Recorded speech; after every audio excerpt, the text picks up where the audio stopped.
C'était un moment très émouvant pour moi parce que ça faisait plusieurs semaines, plusieurs mois même, que j'étais dans l'attente de savoir qui allait partir à Miss Monde, qui allait être choisi par Sylvie Tellier.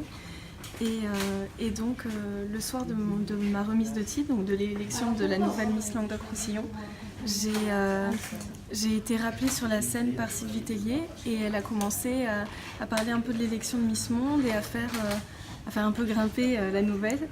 Et au fur et à mesure, je me suis mise à pleurer d'émotion parce que j'ai compris qu'elle m'annonçait que je partais à Miss Monde. Voilà, ça va être une grande préparation. Comme je le disais tout à l'heure, il y a plusieurs thèmes sur lesquels il faut travailler pour ensuite être noté et jugé par l'organisation Miss Monde. Et donc là, ça va être plusieurs préparations par rapport à tous ces thèmes. Et puis aussi sur le plan physique, j'ai un coach, Christophe Pétania, qui me suit et qui m'aide beaucoup. Il me coach sur le plan sportif, sur le plan mental aussi.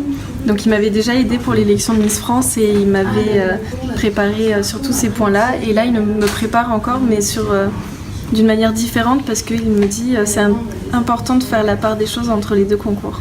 Une bonne image forcément, parce que moi-même j'ai une très bonne image de cette ville. C'est une ville qui est dynamique, qui bouge tout le temps, où il fait bon vivre, faut le dire.